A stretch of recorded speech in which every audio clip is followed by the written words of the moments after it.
My name is Fanny Fang. I'm a longtime resident here in Manhattan, Kansas, and we are in the Asian market, which is owned by my family. So one of our Raleigh County Commissioners, Marvin Rodriguez, made a racist comment about the transmission of COVID-19. He said that Manhattan, Kansas, or Raleigh County is less susceptible to COVID-19 because there aren't many Chinese people here.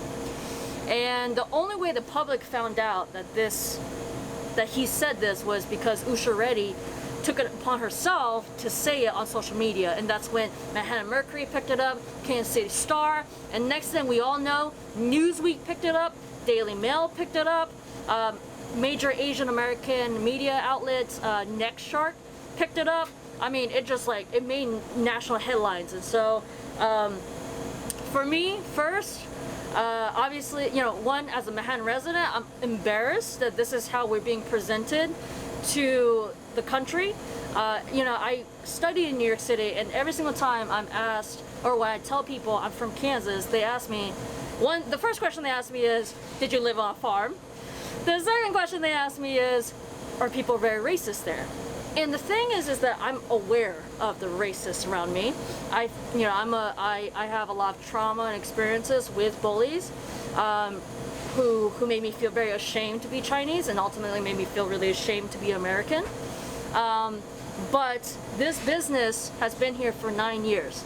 The only way it can succeed is if there are a good amount of people who want to support a business like this. And the name says it itself, it's an Asian market, right? And so for me, I have this belief that there are people here who may just haven't had the push to speak up, who may have been in the background and now want to speak up. I realize that with the Asian market, we've grown a platform as a business. You already have a platform with us. We are don't quote me on this, but from my basic research, we are the only Asian-owned business as a part of the Chamber of Commerce, right? All of us, all of my siblings and I, we all went to college, and so I realized that compared to a lot of other Asian-owned businesses here, a lot of them were not afforded the opportunity to go to college, right? They immigrated from China, rural China, very similar to my parents, and they just worked. And so I realized that my parents have positioned me to have a business like this and to also get such a strong education that I felt compelled to come out and say something against Marvin Rodriguez, condemning him for what he said.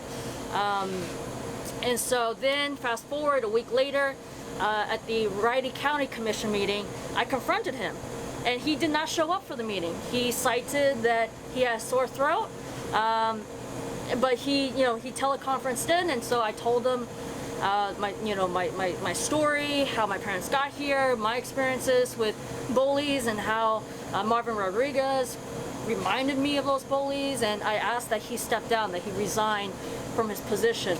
I also told him that we had to hire a security team after he made those comments.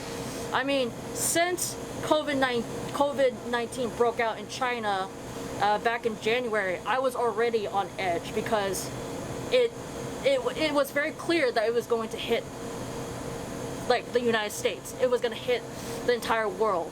And I like every day I saw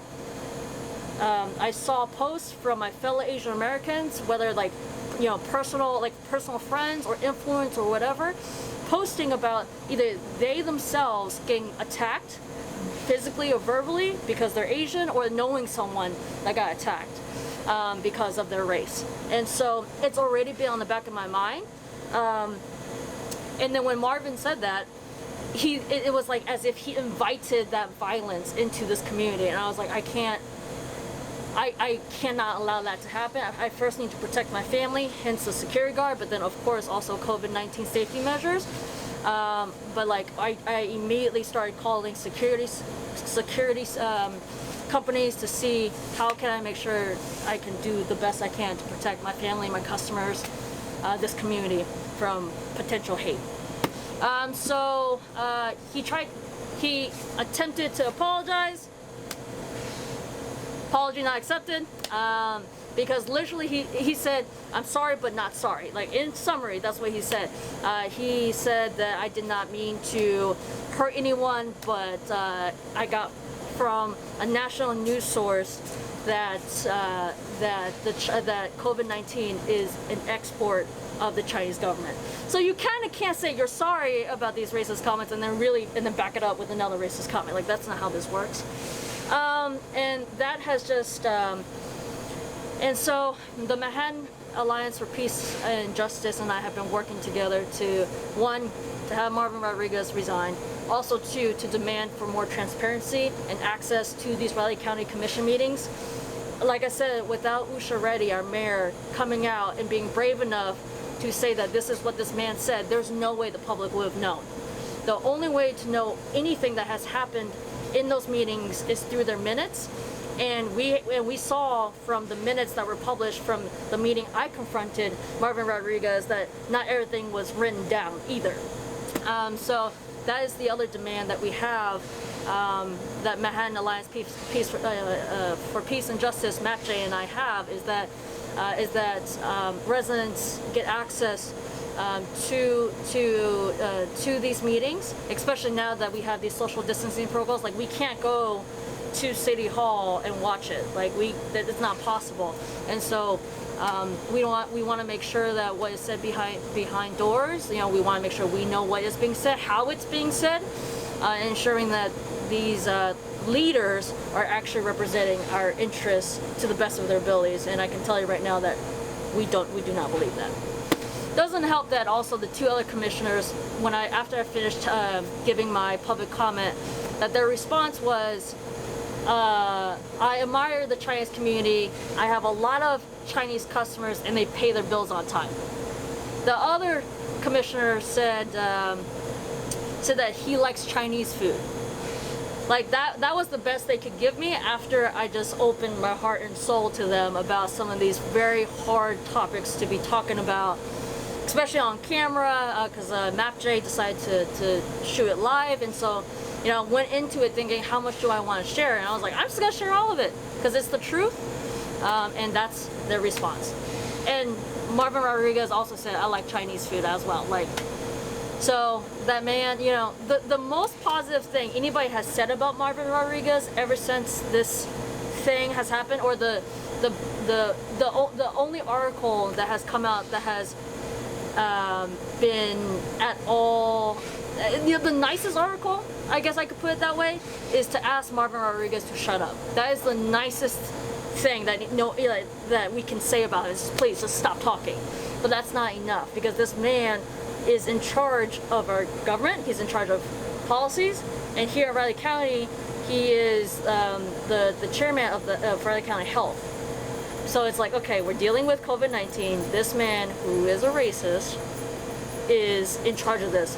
So that means he gets to decide who gets what treatment based on their ethnicity, because that could be what happens, and we can't let it get to that point. And so I just threw myself in, and I'm so fortunate to have so many community members supporting me. I could not do it without them, and I could not be in front of this camera right now saying all this without knowing that I have such a strong support system with me throughout this process. So there are some good that has come out from this right now that you're seeing. Absolutely. I mean, like I said, like through the store, I always, my gut was always telling me that this community is not how our politicians represent us.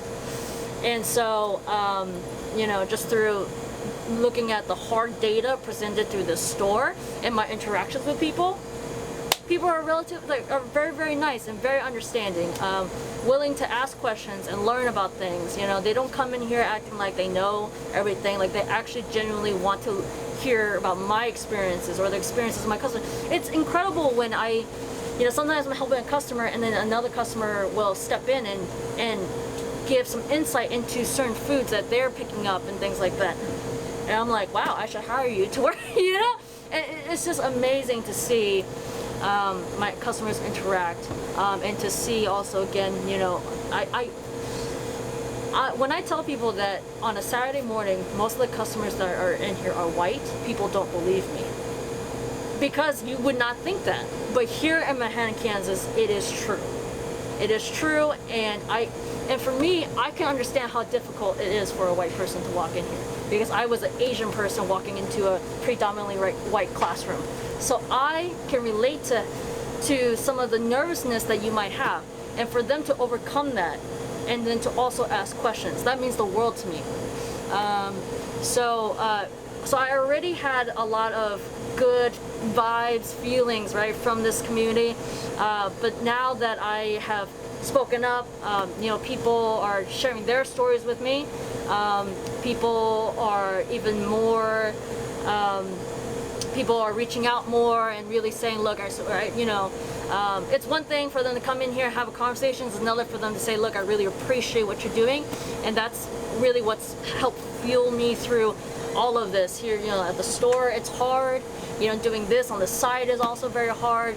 There's a lot of anxiety that I have about a lot of things, but this Manhattan community has really eased a lot of the anxiety, knowing that, if something were to happen, God forbid, but if it were to happen, they would be right by my side trying to make it right.